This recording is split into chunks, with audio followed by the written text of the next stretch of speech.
Hello बच्चों, कैसे हैं आप? आई होप आप बिल्कुल ठीक होंगे, मस्त होंगे और प्रसन्नचित होंगे। तो मैं आपकी टीचर सुमन शर्मा एक बार फिर से अपने चैनल पर आप सभी बच्चों का स्वागत करती हूँ और आशा करती हूँ कि सब कुछ बढ़िया से होगा। आज मैं कक्षा 6 वसंत भाग 1 से आपको पाठ 6 पार नज़र के समझाने जा रही हूँ। आई होप आप उसे ध्यान से सुनेंगे। पाठ शुरू करने से पहले मैं कहना चाहूँगी, जो बच्चे पहली बार इस लिंक से जुड़े हैं प्लीज़ वो मेरे चैनल को लाइक करें। अगर आपको पाठ बहुत अच्छे से समझ में आता है तो प्लीज़ शेयर करें और मेरे चैनल को सब्सक्राइब करें, जिससे आपको समय समय पर हिंदी विषय संबंधी जानकारी मिलती रहे और हमें आपसे मोटिवेशन मिलता रहे, जिससे हम आपके लिए और बेहतर और सरल और आसान तरीके से आपको समझाएं। इतना ही आपसे गुजारिश है।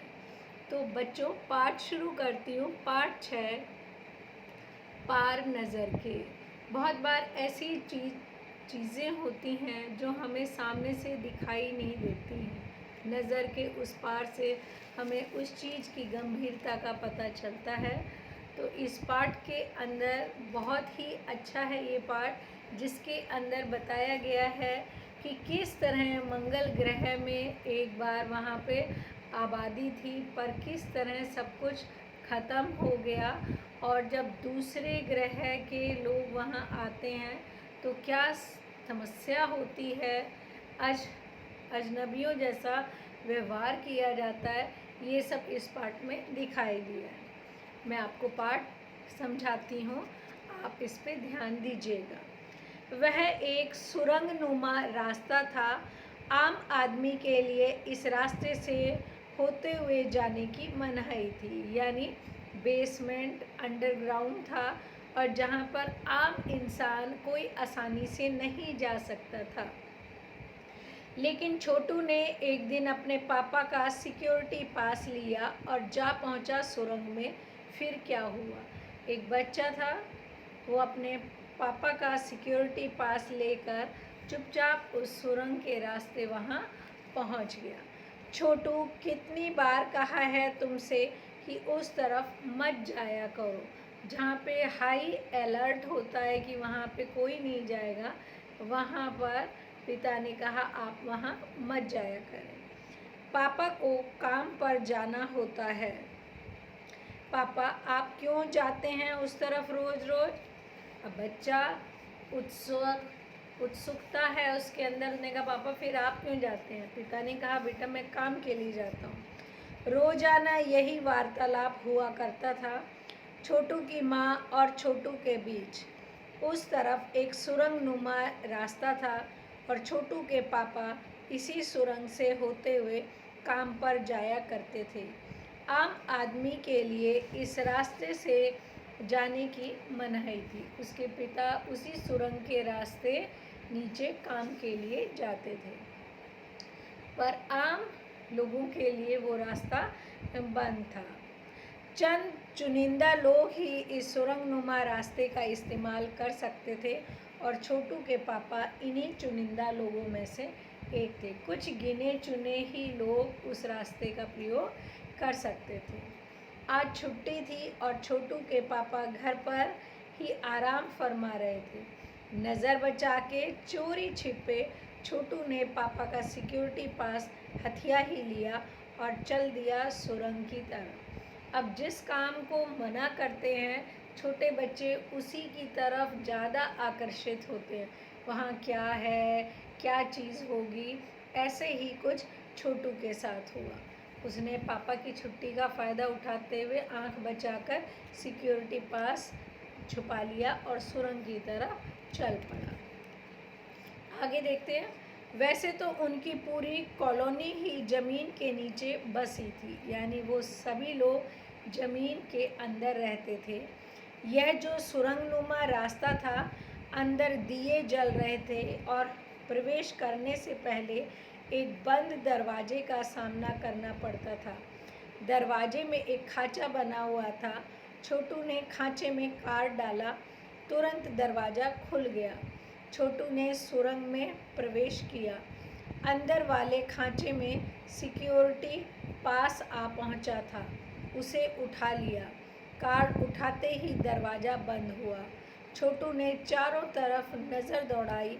सुरंगनुमा वह रास्ता ऊपर की तरफ जाता था, यानी ज़मीन के ऊपर का सफ़र कर आने का मौका मिल गया था। अब हर जगह जाने के लिए पास था, तो जैसे ही छोटू ने उस द्वार पर पास लगाया, वो दरवाज़ा खुल गया और उसके बाद उसने देखा कि वो रास्ता ऊपर की तरफ जाता है, यानी ज़मीन के ऊपर जाने का उसे एक मौका मिल गया।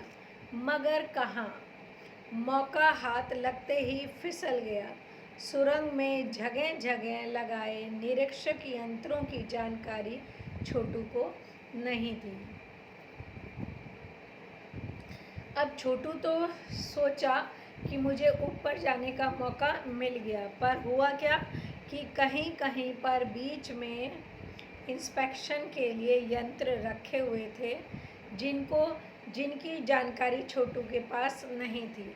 मगर छोटू के प्रवेश करते ही पहले निरीक्षक यंत्र में संदेहास्पद स्थिति दर्शाने वाली हरकत हुई, यानी वहाँ पे सिग्नल आया। इतने छोटे कद का व्यक्ति सुरंग में कैसे आया? दूसरे निरीक्षक यंत्र में तुरंत छोटू की तस्वीर खींच ली।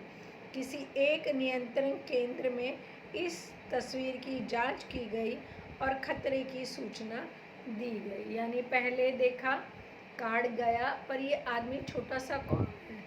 अगले में देखा, उसका चित्र खींचा और थर्ड में चेकिंग के लिए भेज दिया गया। इन सारी गतिविधियों से अनजान छोटू आगे बढ़ रहा था। वो बच्चा था, उसे पता नहीं था और वो बहुत खुश था कि आज तो मुझे मौका मिल गया। तभी जाने कहाँ से सिपाही दौड़े चले आए, छोटू को पकड़कर वापस घर छोड़ आए। घर पर माँ छोटू का इंतज़ार कर रही थी। बस अब छोटू की खैरियत ना थी। छोटू के पापा ना होते तो छोटू का बचना मुश्किल था। अब घर में कोई ना कोई ऐसा होता है सख्त और कोई थोड़ा सा नरम दिल का, तो उसकी माँ उसे ढूंढ रही थी। तो छोटू ने सोचा भाई अब तेरी खैर नहीं, पर उसके पापा ने उसे बचा लिया। छोड़ो भी, मैं इसे समझा दूंगा सब, फिर वह ऐसी गलती कभी नहीं करेगा। पापा ने छोटू को बचा लिया। बोले, छोटू, मैं जहाँ काम करता हूँ ना, वह क्षेत्र ज़मीन से ऊपर है। आम आदमी वहाँ नहीं जा सकता, क्योंकि वहाँ के माहौल में जी ही नहीं सकता। यानी उन्होंने उसे बताया कि बेटा, मैं धरती के ऊपर जाता हूँ, वहाँ इस तरह का माहौल है कि कोई जीवित नहीं रह सकता। तो फिर आप कैसे जाते हैं वहाँ? छोटू का सवाल लाजमी था। उसने कहा, पापा, फिर आप वहाँ पर कैसे रहते हैं? मैं वहाँ एक ख़ास किस्म का स्पेस सूट पहनकर जाता हूँ। इस स्पेस सूट से मुझे ऑक्सीजन मिलता है, जिससे मैं सांस ले सकता हूँ। इसी स्पेस सूट की वजह से बाहर की ठंड से मैं अपने आप को बचा सकता हूँ। उसके पिता ने बताया कि कैसे वो वहाँ पर एक स्पेस सूट की मदद से वहाँ पर रहते हैं, जिससे ठंड और गर्मी ऑक्सीजन उन्हें मिलती रहती है। ख़ास किस्म के जूतों की वजह से ज़मीन के ऊपर मेरा चलना मुमकिन होता है।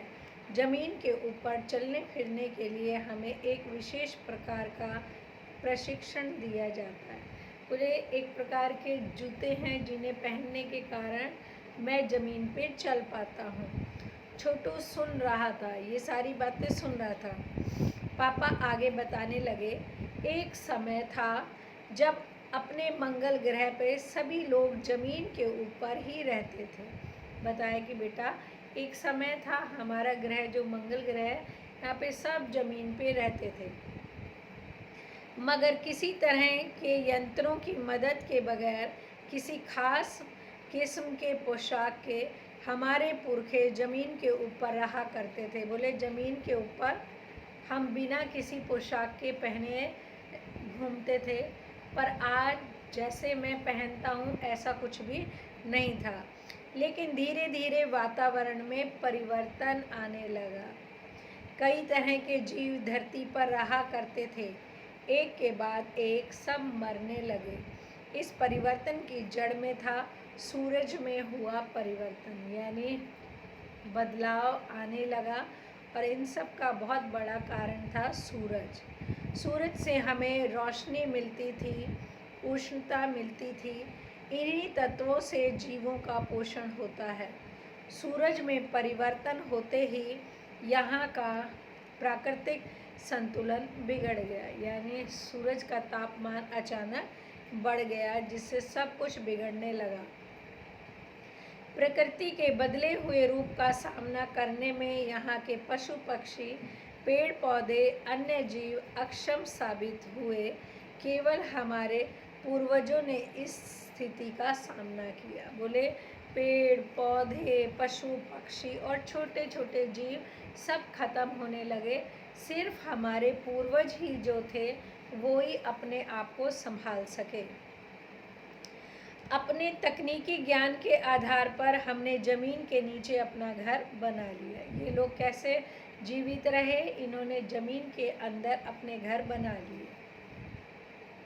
ज़मीन के ऊपर लगे विभिन्न यंत्रों के सहारे हम सूर्य शक्ति, सूरज की रोशनी और गर्मी का इस्तेमाल करते आ रहे हैं। उन्हीं यंत्रों के सहारे हम यहाँ ज़मीन के नीचे जी रहे हैं। बोले जो ये सूरज की गर्मी है, रोशनी है, इसी का सहारा लेकर हम ज़मीन के अंदर भी जी रहे हैं। अब हमने क्या क्या लगा लिए? यंत्र लगा लिए। यंत्र सुचारू रूप से चलते रहें, इसके लिए बड़ी सतर्कता बरतनी पड़ती है। मुझ जैसे कुछ चुनिंदा लोग इन्हीं यंत्रों का ध्यान रखते हैं। बोले बेटा अब हमने यंत्र लगा लिए तो हमें उनकी सुरक्षा भी करनी पड़ती है कि कहीं कोई उन्हें नुकसान ना पहुंचा दे, और उन्हीं का जिम्मा मेरे ऊपर है। बड़ा हो जाऊंगा तो मैं भी यही काम करूंगा। छोटू ने अपनी मंशा जाहिर करी, अपनी इच्छा बताई कि पापा मैं भी बड़ा होकर यही काम करूंगा। बिल्कुल, मगर उसके लिए खूब पढ़ना होगा। माँ और पापा की बात सुननी होगी। माँ ने कहा। दूसरे दिन छोटू के पापा काम पर चले गए। देखा तो कंट्रोल रूम का वातावरण बदला बदला सा था। शिफ्ट खत्म कर घर जा रहे स्टाफ के प्रमुख ने टीवी स्क्रीन की तरफ इशारा किया। स्क्रीन पर एक बिंदु झलक रहा था। वह बताने लगा यह कोई आसमान का तारा नहीं है। सिग्नल आने लगा कि कोई बिंदी सी दिखाई दे रही है, क्योंकि कंप्यूटर से पता चल रहा था कि यह अपनी जगह अड़िग नहीं रहा है, यानी हिल रहा है। पिछले कुछ घंटों के दौरान इसे अपनी जगह बदली है। कंप्यूटर के अनुसार यह हमारी धरती की तरफ बढ़ता चला आ रहा है। कंप्यूटर के हिसाब से बता रहे थे कि ये धरती की तरफ बढ़ रहा है। अंतरिक्ष यान तो नहीं है? छोटू के पापा ने अपना संदेह प्रकट किया कि ये कोई अंतरिक्ष यान तो नहीं आ रहा है। संदेह हमें भी है। आप अब इस पर बराबर ध्यान रखिएगा। छोटू के पापा सोच में डूब गए। क्या सचमुच अंतरिक्ष यान होगा? कहाँ से आ रहा होगा?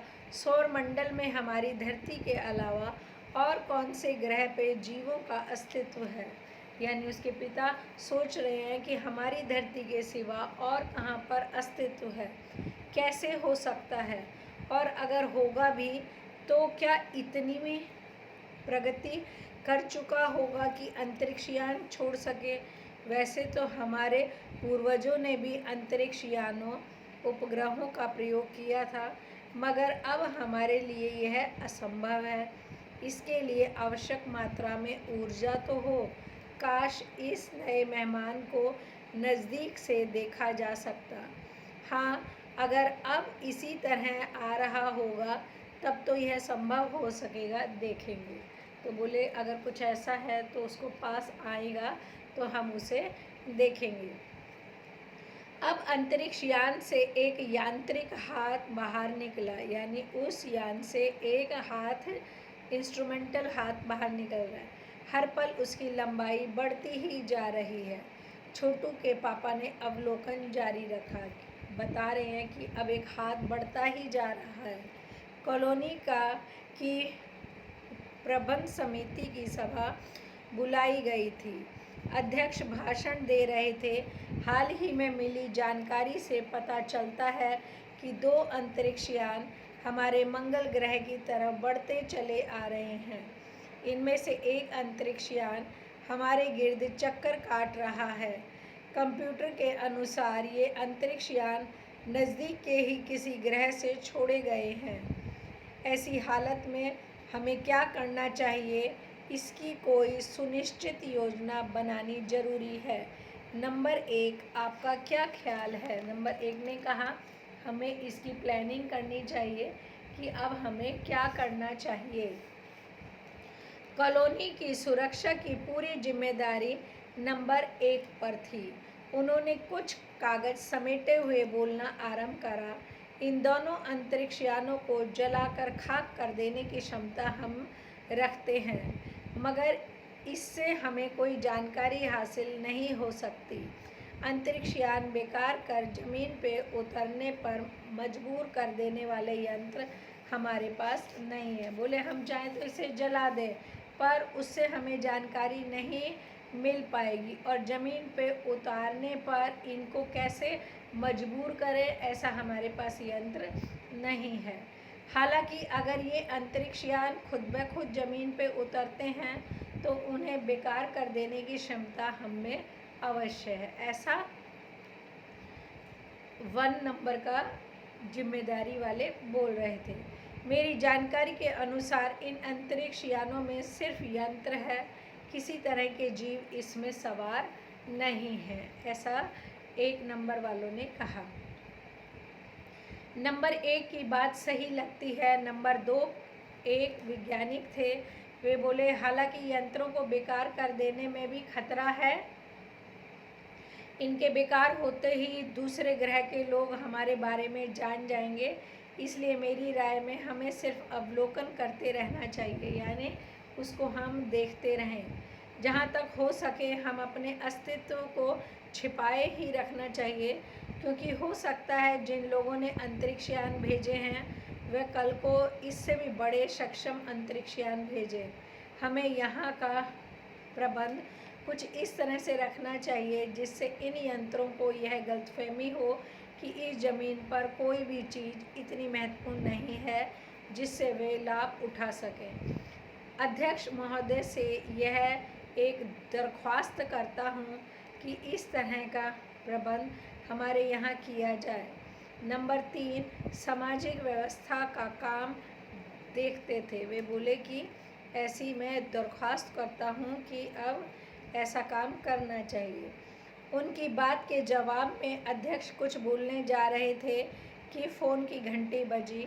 अध्यक्ष ने चोंगा उठाया। 1 मिनट बाद सभा को संबोधित करते हुए उन्होंने कहा, भाइयों, अंतरिक्ष यान क्रमांक 1 हमारी ज़मीन पर उतर चुका है। वह दिन छोटू के लिए बड़ा ही महत्वपूर्ण का दिन था। पापा उसे कंट्रोल रूम ले गए थे। यहाँ से अंतरिक्ष यान क्रमांक 1 साफ नज़र आ रहा था, यानी 1 पर क्या कुछ हो रहा है वो सब दिखाई दे रहा था। कैसा अजीब लग रहा है यहाँ, इसके अंदर क्या होगा पापा? छोटू ने पहुँचा। अभी नहीं बताया जा सकता, दूर से ही उसका निरीक्षण जारी है। कहा कि दूर से ही हम उसको ऑब्ज़र्व कर सकते हैं, उस पर बराबर हमारा ध्यान है और उसके हर अंग पर हमारा नियंत्रण है। वक्त आने पर ही अगला कदम उठाएंगे, यानी मौका मिलने पर ही अगला स्टेप उठाया जाएगा। इतने शांति से देखते हैं। छोटू के पापा ने बताया। उन्होंने छोटू को एक कंसोल दिखाया जिस पर कई बटन थे। अब अंतरिक्ष यान से एक यांत्रिक हाथ बाहर निकला। हर पल उसकी लंबाई बढ़ती ही जा रही थी। वह शायद ज़मीन तक पहुंचकर मिट्टी उकेर लेना चाहता था, यानी ज़मीन की मिट्टी को लेना चाहता था।